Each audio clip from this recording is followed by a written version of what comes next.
gye buvuddeko nabagamba tujja kweyongera okukola follow up ku mbeera eri mu ggwanga erya Democratic Republic of Congo nga kino kyali kituyamba okulondoola emiteeru ko n'emitawaana egyolekeddwa gavumenti ya NRM eya Uganda ne gavumenti eya Rwanda ey'omukulu Paul Kagame. Era nga wetwogerera we nali nkomye okubeera nga mbalambululira ku mbeera eri mu ggwanga lino erya Democratic Republic of Congo ng'eggwanga erya Besigye liggyeyo amaanyi gonna n'ag'omu buto ne liyungula bannamagye bina ne babayiwa mu bibira bya Democratic Republic of Congo. Twaddamu okuwulira oluvannyuma lw'ennaku ntono nnyo nti Uganda yali efiiriddwa bannamagye abawerako mu bibira ebya Democratic Republic of Congo, era ne tuwulira nga abakulu wano mu ggye erya UPDF bateekawo embeera nga balaga nti bali mu kuwithdrawinga magye gaffe kubeera nga bagakomyawo mu ggwanga lino erya Uganda ku mission gye baali bagambye nti yali under operation Shujaa eyali ettunka n'abayeekera ba ADF mu bibira ebya Congo. Era bano bateekawo embeera nti bagenda kubeera nga bava mu bitundu ebya Ruberu babeere nga bakomawo wano ku butaka mu ggwanga erya Uganda oluvannyuma lw'abakomanda abamu okubeera nga baali battiddwa newankubadde nga abayeekera nabo bennyini baali balina abantu mu bo abaali battiddwa. Kati mawulire ki agaliwo? Nabagamba wiiki eri gye tukubye omugongo nti Amerika yali eri ready okubeera ng'eyingira endagaano n'eggwanga lino erya Democratic Republic of Congo ng'oggyeko Besigye okubeera nga nayo yavaayo n'ebyenyigiramu. Amerika ye yali eweereddwa omulimu guno omukulu Tshisekedi ng'era abagambye nti alina ready okubeera ng'akola nabo mineral agreement. We twakoma okutegeera Amerika ali tennaba kubeera ng'eteeka omukono ku ndagaano eno, wabula twakoma otegeera ng'omukulu Kagame owa Rwanda wali mu ggwanga erya Qatar mu UAE yali afunye meeting eyakafubo n'omukulu Tshisekedi, ate nga ye owa Burundi Ndayishimiye naye yali yewera nkolokoto newankubadde nga gavumenti ya Kagame yali emuwandiikidde babeeko ebintu ebimu bye bakkaanyaako. Mu mwaka guli gwe tufundikiddwa ogwali gwa 2023 around September waliwo kuddita eyali eteekerwateekeddwa era nga eno yali intended okubeera nga ba overthrowinga gavumenti ya Tshisekedi mu ggwanga lino erya Democratic Republic of Congo. Wabula Mukama Katonda yamuyamba ab'amagye aba DR Congo militia eyali ekumye amakaago ng'omukulu teyaliimu bagenda okukola obulumbaganyi nga tebafunye information emala oba omukulu yalimu oba teyaliimu, era amaka ge baalumba kigambibwa okubeera nti ate omukulu yali ku maka malala ge yali kwolwo olunaku amaliddeko ekiro. Kati bagenda okukola obulumbaganyi bagenda okutuukawo nga nakumiranga na biwoobe era bangi ku bo bakwatibwa. Lwaki biyingiddemu eggwanga erya Amerika oluvannyuma lw'endagaano eyakoleddwa etannaba kubeera nga evaayo mu lwatu? Amerika olunaku lwaleero ebimu ku bintu byeteereddewo omukulu Tshisekedi kwe kubeera nga avaayo apadoninge abantu abakwatibwa abalina akakwate ku ggwanga erya Amerika. Era wetwogerera abamu ku bantu abaali bateekeddwa ku gw'okuttibwa gye buvuddeko nga B'Amerika bapadoningiddwa gavumenti y'omukulu Tshisekedi era bagenda kubeera nga ate bamalako punishment yaabwe endala empya etannaba kubeera ng'etegeerekeka eyabaweereddwa nandiki babeere nga baddayo mu ggwanga erya Amerika kubanga eri ye walimenti okubeera ewaabwe era gye balina okubeera ng'ate babeera. Bano abamu ku bo they were not born in America ne bagenda mu bukulu mu America ne bafuuka ate ba American national. Bwe bafuuka ba American national tekiri bagibwako lubeerera mpaka kufa kwabwe, era bano America yabayiriddewo omubiri balabike nga bava ku death penalty eyali yabateereddwako nga oluvannyuma lwa kkooti okugamba nti gwali gubakka muvi era nga balindirira lunaku lwe bagenda kubeera nga battibwa. Kakati bino byonna byoli mu kuwulira olunaku olwaleero byongera kulaga mitawaana nnaku na miranga eri gavumenti ya Mwami Tibahabulwa owa Uganda ne gavumenti y'omukulu Paul Kagame owa Rwanda. Lwaki yagalagaana newankubadde tewali yagadde kubiwulira? Agamu ku mawanga agatakyali makambugu ne gavumenti ya Uganda kugatta ne gavumenti y'eggwanga erya Rwanda ly'eggwanga erya Amerika ng'olutalo luva ku ki? Olutalo lwetoolooledde mu kujooga n'okumanyiira okubadde kujja kubeerawo nga kuno kukolebwa mutabani wa mwami tibahabulwa era mujjukira abakongo bwe baali balaga obutali bumativu bwabwe UK ne mu Amerika. Abakongo ebimu ku bintu bye baateeka ku mwanjo bagamba gavumenti ya Amerika ne gavumenti ya UK erina okwanguwa ekangavvule mutabani wa mwami tibahabulwa General Muhoozi Kainerugaba, ekangavvule omukulu Paul Kagame owa Rwanda, ekangavvule ne mwami Yoweri Kaguta tibahabulwa kugatta n'abakungu abalala ab'amagye abali mu gavumenti eya Uganda n'abali mu gavumenti eya Rwanda, nga bano baali babavunaana obuyeekera n'enkolagana ya M23 gye balina wakati waabwe n'akabinja ako akaabayeekera. Kakati abakongo abawangalira mu Amerika n'abawangalira UK oluvannyuma lw'okuteekawo embeera n'okulaga obutali bumativu bwabwe, muganda ng'eggwe aliye yatuwulira, tulaba Amerika ejja ebiyingiramu, tulaba Amerika ng'ejja ekola omukago n'eggwanga lino oba ne gavumenti eya Democratic Republic of Congo, era nga tulaba n'okulaba nti Amerika bayina bye bali mu kugiwa in return ng'ogyeko mineral agreement oba mineral pact gye bateekateeka okukola, nandiki nga yateekebwako nadde omukono kubanga egimu ku mitendera gye baali balina okuyitamu already tulabanga egiri mu kukolwako, omuli okuyimbula abasibe Abamerika, ebyo byo biri mu pipeline era bagenda bikola. Kati abagako enkugambye omukulu Kagame kayolekedde ne mwami Yoweri Kaguta tibahabulwa nti Amerika bwemala okutuula mu mukago ne gavumenti ya DR Congo ne bwanaaba omukulu Kagame afunye meeting 10 n'omukulu Tshisekedi akulembera eggwanga lya Congo temugenda kuvaamu kalungi kubanga Tshisekedi bano abantu ab'e Bulaaya bwe bamala okubeera nga bakukonkaringa nga bakutekinga over baagala buli kintu kyonna kye bayina okubeera nga batambulirako kibeere nga kiva eri bo. Nkiddamu muntegere bulungi, Amerika bwe mala okonkaringa eggwanga lyonna ne liteeka mu 5 bweti ne bwebanga tebadde nga yeeridinga awo eba eyagala buli kintu kyonna ky'ogenda okukola ggwe ng'akulembera eggwanga eryo kibeere nga kitambulira ku biragiro byayo. Kati ne we wanaabeerawo entuula 1000 wakati wa Kagame n'omukulu Tshisekedi owa Congo ng'ayina endagaano gye yateekako omukono n'eggwanga eri Amerika tejja kumuganya ndagaano eno okutambula kubanga ddiiru eri etya eri win-win. Tuwe ebyobugagga eby'omu ttaka naffe tukubire abayeekera ba M23 ne Mungu akwate ku ttaka, yeeyo endagaano eriwo. Tuwe ebyobugagga eby'omu ttaka oyimbule abantu baffe naffe tulyoke tukuwa ab'amagye baffe bakukubira omuyeekera n'akolagana naye n'amufandinga akwate mu byenda. Ye enteekateeka eri mu ggwanga erya Congo. Kati ate nabagamba nti Generali tibahabulwa biyingiriramu wa nabagamba embeera yonna etuuka ku Rwanda automatically egenda ku affectinga directly not even indirectly gavumenti ya mwami tibahabulwa kubanga nabannyonnyola ne mbagamba nti bwe bankolagana mu trade ebaddewo wakati wa Uganda ne Europe nga yali efudde byonna enkolagana eyo omukulu yali yagidivertinga nedda e Rwanda ng'era emmaali ye yonna yonna eyita Rwanda n'eryoka egenda mu mawanga ga Europe. Kakati olutalo lwayongedde ate okunyinyiitira era gavumenti ya Kagame kati wetwogerera eri ku bunaakya tebuukye. Lwaki gavumenti eno eya Kagame eri ku bunaakya tebuukye? Kubanga abantu ababadde bafuula Kagame ekyali olwaleero baamukubye omugongo oluvannyuma lw'oggoba eggwanga erya Besigye mu Rwanda. Amawanga ga Europe oba ag'abakyeruppe nabagamba bonna behavior yaabwe yeemu nti an attack on one will mean an attack on every European country. Bwe bayakola obulumbaganye ku Besigye, Amerika yamanya nti ono bwe tumuleka okuyinaayina ffe bagenda okuddako okujooga.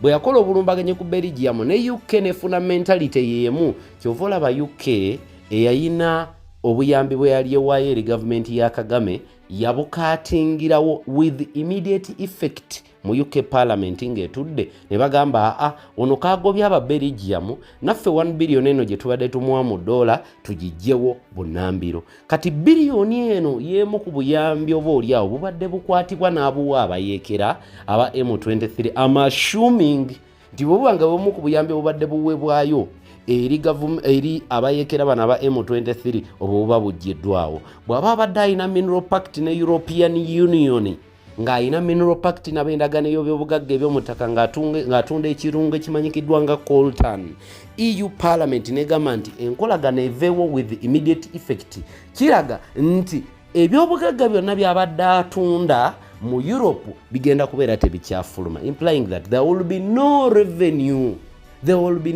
for funding abayeekera bano aba M23. Bw'abanga abadde alina enkolagana n'amawanga amalala omuli Amerika nga gamuyambako ekyokulabirako kye ekyokubeera ng'agulayo emmundu n'ebintu ebirala ebigwa mu kkowe eryo ng'alina n'obuyambi bwafuna, nga ekyokulabirako ku byo bwe buyambi obw'obujjanjabi n'ebintu ebirala, Amerika n'ebutemako, implying that economy ya Rwanda ebadde efuna ebintu through donation nga tebikyajja, gavumenti yeyina okutandika okubeera ng'etoba okubiwa abantu baayo. Gavumenti bwetuuka time ng'eyina otoba okuwa abantu baayo buli kye beetaaga, eba eyolekedde akadde akakatyabaga, naddala mukadde ng'ebyobugagga bye balina biri limited.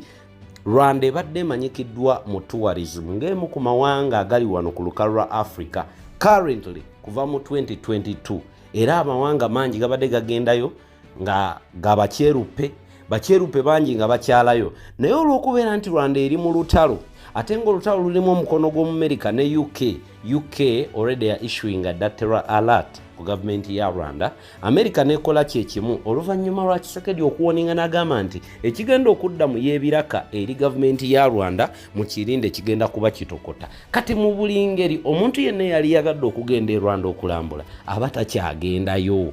Njagala ojjukire nti era waliwo ne restriction ey'entambula ey'omu bbanga, nti trip omuntu gye yali alinnyo okuva e Bulaaya tugambe UK oba Amerika okugenda ayite mu Rwanda Air agende oba mu Uganda oba Kenya, kati ayina okubeera nga e Rwanda abuukawo. Ebintu bingi ebigootaanye by'otagenda kulabirawo, kutandikira ddala ku ntambula ey'omu bbanga, tudde ku byobugagga eby'omu ttaka, tudde ku mmere, tudde ku maali. Emali ebadde etambulira awo okuva e Rwanda ogenda mu mawanga ga Europe, n'emali ebadde eva ne Uganda ogenda e Rwanda ate n'eryoka efuluma n'egenda e Europe. Eyo yonna eba tekyatambula. Kati gwe Munnayuganda liye atuwulira, nabagamba omwaka guno nga gutandika nti bw'oba tolina nnyo kyamaanyi kyoyagala mu ggwanga lya Congo, muganda wange lyamuke. Kuba kakati olutalo luno luyingiddemu abanene, luyingiddemu emikono egy'amaanyiko. Ate nabagamba nti emikono gino buli we giyingira mu lutalo luno oli wano ku lukalu lwa Africa babeera n'ebigendererwa ebineneko nokkira ku bibaddewo,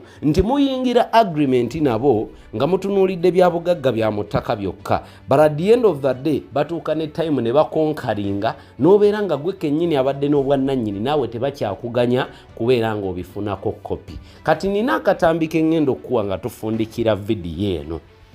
Nkiddamu, mu Nigeria ye yayogerera mu katambi kano, ne lwaki mbaleetera nnyo obutambi nga buno, olunyannyimbe lummenya. Kati bwe nfuna omwaganya nga waliwo alwogedde ng'ate byali mu kunnyonnyola bikuba directly ku mbeera eri wano mu Uganda n'amawanga agatwetoolodde, then why not? Mani nobba wakatambi ako nammwe mubeeko kye mulondobamu, mubeeko kye muyigamu, era akatambi ako ngenda kubeera nga nkabawa mu bbanga eritali ddene. But before we get that video, I want to remind you nti bino byonna bye muwulira ebiri wano mu ggwanga Uganda n'ebiri e Rwanda birina kubeera kabonero kakugumya bugumya gwe munnankyukakyuka alwanirira revolution. Kati mu bimu ku bintu bye tubadde tutunuulira era ebibadde bitutuuyanya nti omukulu ayina amakanda e Rwanda, ebyo tebikyali ware yaffe, kubanga n'amakanda ge gye batandikidde okyankalanya. Bwabanga emirandira gye gibadde mu ggwanga liri, ate ng'eggwanga liri liri mukadde n'akakatyabagano kkira akawano, nabagamba bwe tunaatukira 226 nga gye naye ali tebahabulwa bamwetoolodde, bagenda kuba bamwetoolodde batya. Batandikidde ku main route ye wajja abadde atandikira okudduka, wabadde wamweyinuza, wajja abadde ajja amaanyi n'amalala ye Rwanda. Kati webanga gyabadde ajja amaanyi n'amalala, olwaleero bakutteyo. Omumerika ng'akuteyo kuba nabagamba luno olutalo luli beyond our thinking, lwayingiramu embeera eya de-dollarization, olutalo lwa dola. Yenna ayagala okunaabula dola, Trump yalayira okufaafaagana naye. Buli ggwanga lyonna eriri ku lukalu lwa Africa nga liri ready okukakkanya dola. Bimu ku bintu Trump bye yalayira nga yakajja naga ngenda kukuba buli kinoomu, aguddewo kawefube w'okuttunka ne dola. Ate nga mwenna mukimanyi bulungi nnyo era kirabwa n'ayonka nti omukulu bwe yayingira omukago gw'Abarussia emu ku nteekateeka yali yakkuba ddole era mwali mugirabye wano ng'ekkiriridde ddala nga tekyalina makulu naye kuva Trump yalayira tugenda tulaba ebintu bikyuka ebintu bigenda bikyuka mpola mpola kikulaga kiggwali eyo atuwulira tetwagala amawanga g'abakyeruppe naye ate obwannakyemalira bututamye we are fed up tutamiddwa tukooye okubeera nga tutambulira mu bumbula Munnayuganda n'atambula ng'amanyi bulungi agenda kuweerera omwana amala okusoma ate era amuwe ne capital atandika omulimu ate n'omulimu gwamuwaddeko capital Uganda Revenue Authority ebeere ng'ejja egukyajinga emisolo miyitirivu ereme kkomo okwo Kampala Capital City Authority nayo egiteekeko ate embeera mulimu gwe gumu mwana omugwalyako ebitongole nga 6 bijje bigukyajingeko omudidi ng'era mukadde y'omu eyaweerera omwana emyaka 16 beddu yayina era okujja era aliwo empeera y'okuweerera omwana kubanga tewaliwo mirimu nandiki afune miliyoni 1.2 amutikka agende mu ddungu awaŋŋanguke mu ggwanga lye olwo ebitabo byonna by'abayina byaba ya acquiringa academic document emyaka 16 bibenga ebitamuyambye kuba gyagenda mu biyumba by'abawalabu ebiwandiiko bino tebabyetaaga bo tebaagala kumanya baagala muddu tebaagala biwandiiko bye kati gwe Munnayuganda ali wano atuwulira bwe nkugamba nti nno bye tulimu olwaleero tetwagala mawanga g'abakyeruppe kutekinga control ya Uganda naye ate bwe banga option etujja mu bwannakyemalira ne tufuna democratic rule nga buli myaka 5 tufuna enkyukakyuka mu leadership omuntu yenna ekimu ku byakuba Africa ekigo byali bigambo bya generality bahabulwa nti ekimu ku bireetedde amawanga ga Africa okulaginga behind be bakulembeza obutava mu ntebe naye ye yayogera ebigambo ebyo yandibanga yabyogera okukyamuukiriza abantu by that time kati we twogerera ali mu kukola ebyo byennyini bye yayogera ekimu ku bireetedde failure and underdevelopment in Uganda kwe kubeera nti mwaka ku mwaka tulina omuntu omu yafuga eggwanga lino buli omuntu yenna bw'alwa mu ntebe atandika okugulirira abo abaali badde bamujja mu ntebe kye tuyita corruption tabagulirira na mudidi gwe gwajja mu waleti ye abagulirira na mudidi gwajja mu bantu baakiikirira oba baakulembera ekintu ekireetera okubeerawo dire mu kuprovidinga abantu abo baba bateekeddwa ofuna ng'obujjanjabi obw'obwereere oba obulungi naye obutaba bwa bwereere naye nga buli affordable education ennungi enguudo ennungi kwegamba n'ab'ebyokwerinda okubeerawo nga bamativu n'ekyo ekitono kye baba bafuna ate nga n'enneebaka yaabwe ennungi kati bwe mubeera omuntu ng'ali mu ggwanga nga ali corrupt kubanga ayagala yeekuumirewo ng'ekimuleetedde okwekuumirawo kwe kubeera nti alaba bw'anaavaawo embeera egenda mwonoonekera baganda bange bye bino ebintu ebiba bitagenda kubeera nga bikomya obwannakyemalira wano ku lukalu lwa Africa tulina okukola bukubirire lwakiri twekuuleko bano tufune democratic leadership tumanye nti kale bwe banga constitution oba rule of law wano mu Uganda amateeka gatugamba nti omuntu akulembera emyaka 10 tadda gabeera emyaka 10 nga geego amateeka gaweebwa ekitiibwa era ntunuulira nnyo bano abagamba ate constitution ate bannange tugikwatemu tetugenda kulonda nga constitution tennaba kutereera amateeka agaliwo galemeddwa okuteekebwa mu nkolo n'agunjawo mapya ge ganaaweebwa ekitiibwa nga n'agaliwo gonna gaganya oweebwa ekitiibwa we should give due respect to rule of law before we can implement and make any other law nga tetunnatandikawo mateeka mapya gano agaliwo tugawe ekitiibwa tuleme galinnyirira yadde gatyoboola then we can bring up an idea egamba nti kale katandikewo amateeka amapya kubanga gano agaliwo gaweereddwa ekitiibwa Sheikh Ashraf gwetambudde naye mu vidiyo eno munonyeko ku namba ye gwe naine embeera muyite etali nnungi akulombereddwa embeera ejja kubeera ng'ate efuuka malidaadi baganda bange lwaki temuŋŋanya ne mbatwala mu katambi kano ne nfundikira na covid yeeno kaali katambi ka mu Nigeria era buli waabako obubaka bwaleeta nange ŋŋambo baleetera ŋŋambo bawa kubanga ebigambo nga bino bye birina okutuyamba okwejjukanyanga n'okujjukira nti olutabaalo luno terukoma ku Uganda yokka lugoinga beyond Africa lugoinga beyond Uganda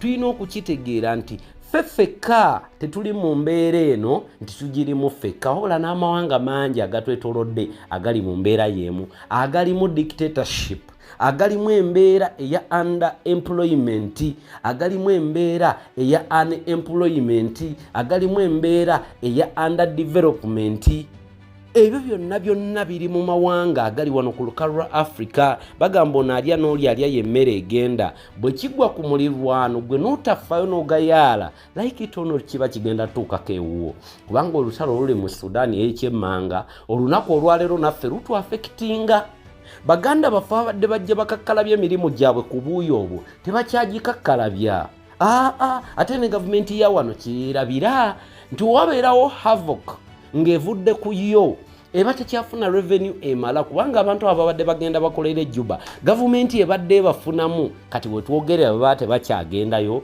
gavumenti ebafunamu gwali eyo ng'oli mu ggwanga erya Kenya oba oli wano mu ggwanga erituli ku muliraano erw'e Rwanda bino bye tuli mu kwogera nti a war in any country nearing your country will automatically affect you bw'obanga obadde olina ky'odiringira mu ggwanga eryo kuviira ddala ku byantambula kudda ku byabulamu then n'ebintu ebirala we bijjira n'emirimu kubanga bangi bakolera mu mawanga agatwetoolodde abange kambawo akatambi kano I think tubatufundikira nako Antonio Gegange abankuumira atakuumira mpeera bino bikulu tubifune tubiwulire tubimaleko mweraba.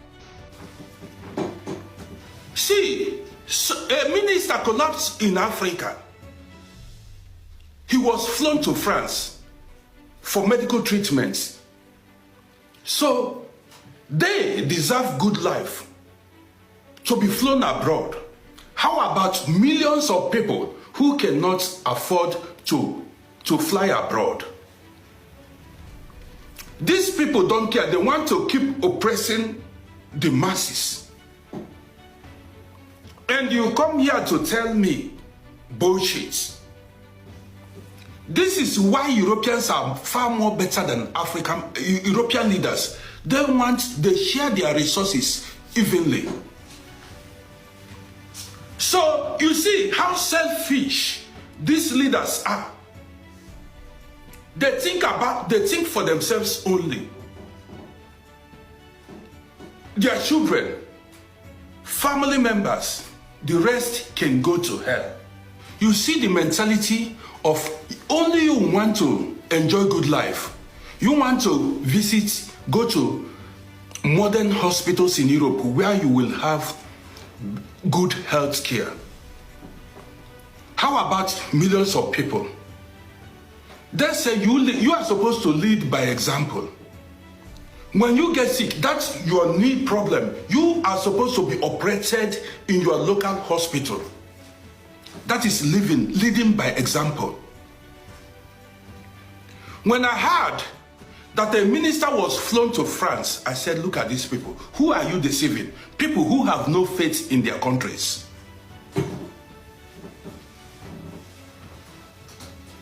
We are going to do our part by speaking up.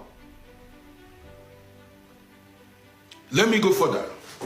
In Africa, if your business place you are building catch fire, forget it. You ask yourself, you that is watching me, what is the duty of the government, your elected individuals, these politicians? Since we were born, it has been like that. Imagine somebody of my age, if I should gather money, go to Africa, establish a business, a hotel, and that hotel or that business, my home, that my duplex, catch fire. What do? No, there is, even the thing is, there is no hotline to call. There is no hotline to call. Why are we living like animals in Africa? No hotline. Did you know? See, many countries in Africa is where you can wake up. That is, you can be a millionaire today, wake up tomorrow and become a poor man, homeless poor man. Do you understand me? You can be a billionaire today. Your life is not guaranteed. That is, your investment in Africa is not guaranteed. It's not safe. When you come to Europe here, listen, you see these high-rise buildings. Listen, do you see these high-rise buildings? You see all these expensive hotels. I mean, hotels, hospitals, all these infrastructures. Now, Europeans are very, very smart. They put things in place to secure these investments, like the police, very efficient police, firefighters,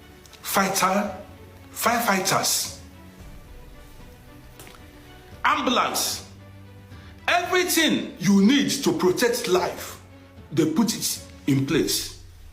They are all at your service. The simplest thing, Europeans, who is that man now? That richest, that billionaire is planning to build a city in Mars. They are working on it.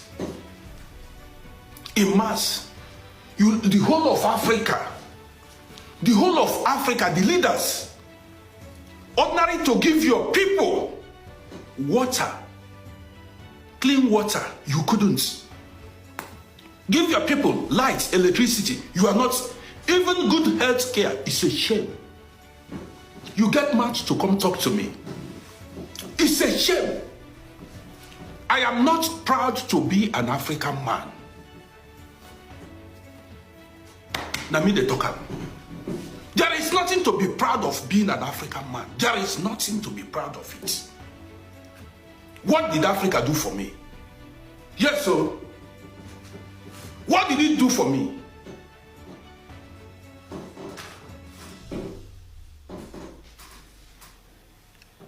Let me continue. This is even why I came out. Now, let me tell you why I came out. Street justice.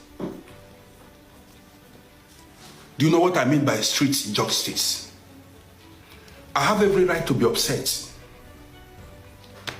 I have every right to be upset. You know why? You know why? Africa is the richest continent. Yet, the people are poor and miserable. Yes. Only politicians are doing well in Africa. Only politicians and their families are doing well. The rest of the people are suffering. Or if you have contacts, in Africa, it is all about contacts. If you are connected to politicians, you shop.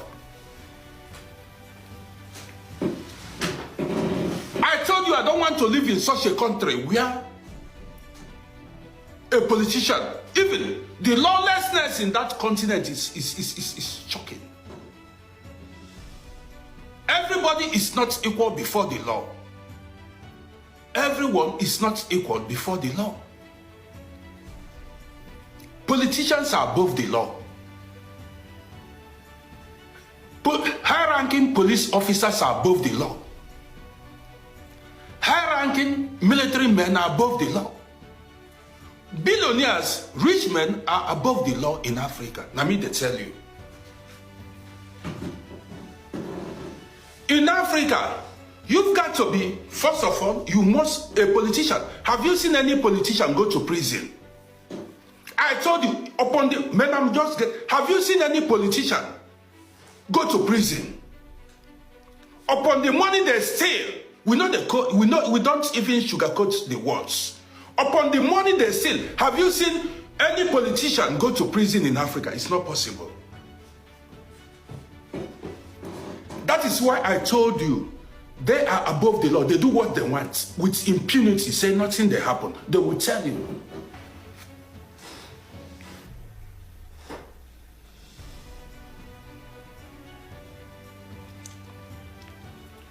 Do you want to live in a country where everyone is not equal before the law? Some people are above the law. I don't want to live in such a country because you will not get justice.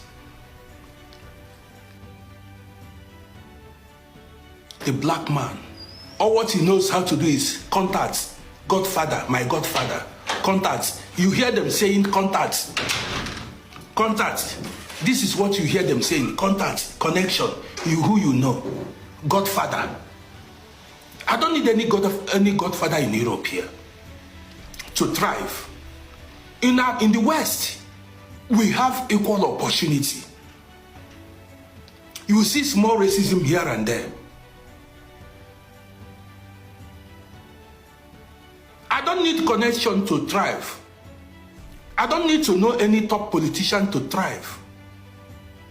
I don't need to know anybody to get justice. Yes, I don't need to know anybody. I don't even need to know a lawyer, anything to get justice.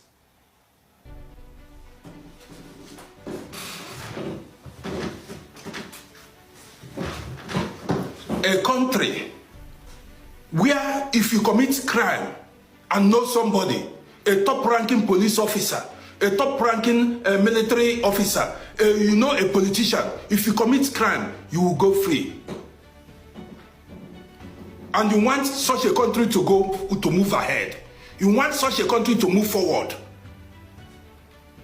I need to tell you how things are done here. The way it is done in heaven, that is how it is done here on earth, in abroad, in Europe, here in the West. Organized system.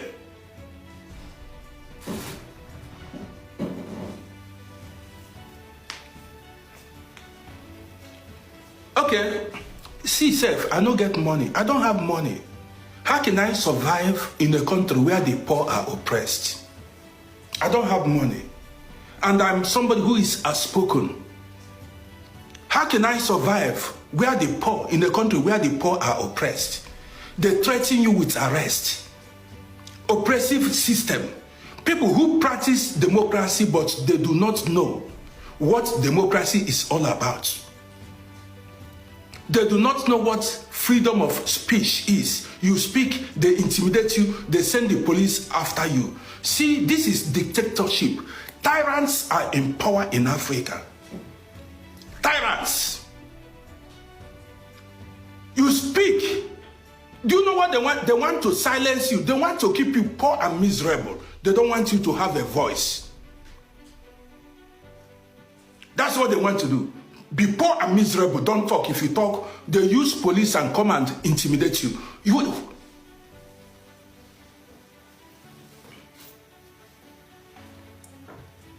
I told you, we are our own problems. We are our own problems. Do you know what is democratic principles? What is democratic principles? In democracy, you have freedom of speech.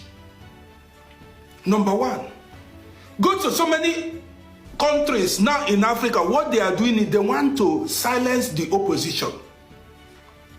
They want to silence the opposition. They don't want to have opposition. They want to just die, man. The black man.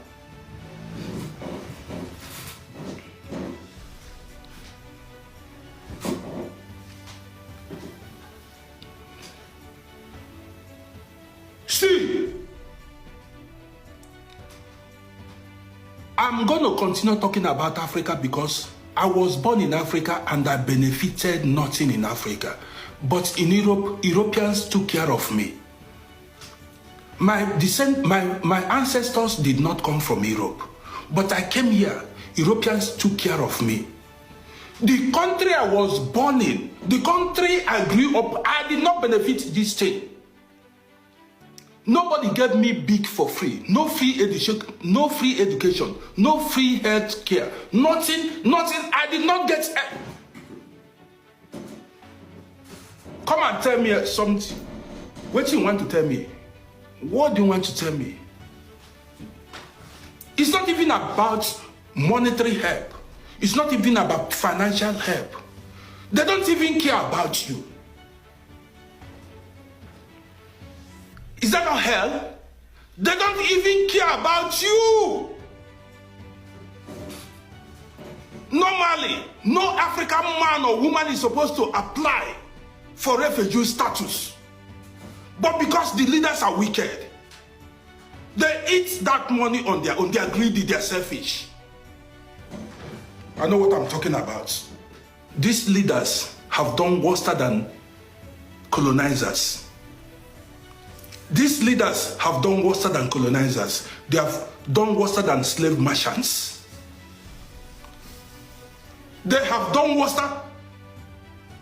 The worst pain is when you are betrayed by your own kind. The worst, that is, you feel more pain when you are betrayed by your own kind. Ask yourself, why are Africans rushing to Europe? Why are Africans fleeing Europe, running away from their own people? Why are we running away from our people? If Africa was better, we all will stay in Africa and be living life. Why are Africans escaping Africa? Ask yourself. Because of the oppressive system. People are on the run. We are embracing Oyibo because Europeans treats us better. People are running from their own people. You don't get the gist.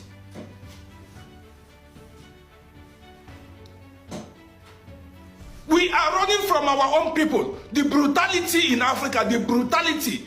We feel safer in foreign land. We feel safer in foreign land. Our rights are protected in foreign land. The story too long. How come I feel at home? This is Europe, I feel at home, I'm safe. My rights they give me my rights here. Don't tell me to watch, I'm living the life here, I'm experiencing it, I know the difference. When I go to Africa, when you touch down in Africa, you know that you are in that continent. From the roads, from the environment, everywhere unkept. You start by asking yourself, what is the role of the government? People that cannot upgrade their environment. You cannot, unable. It's a shame. Man, are the jealous Europeans? So? Make I tell you, if you see people, if you see tourists, many European countries, if you see tourists that are trooping to Europe, all this America, if you see tourists going there, man,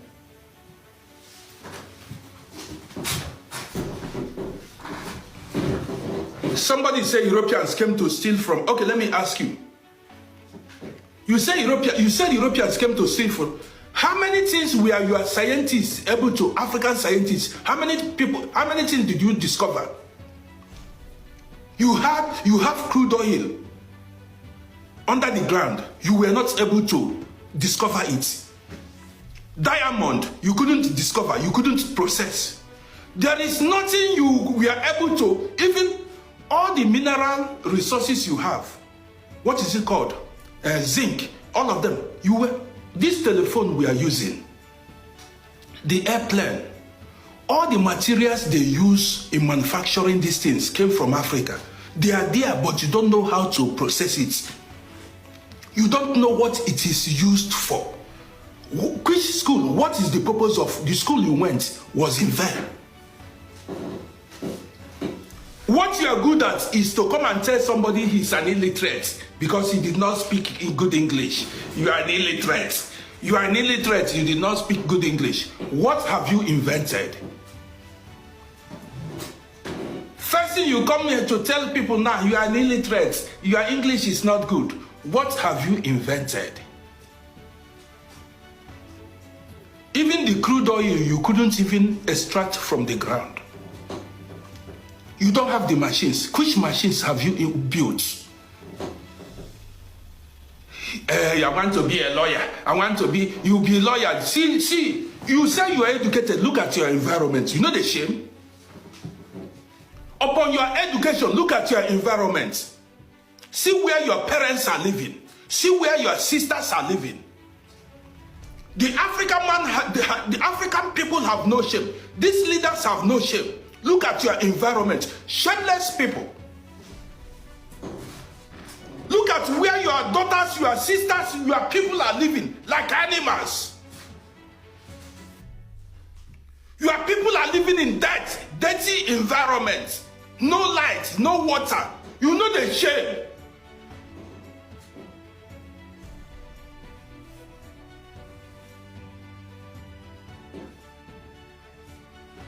Know the shame. See your environment. Living like animals. Even animals don't live like that. And you expect people, tourists, to come to you, you are joking.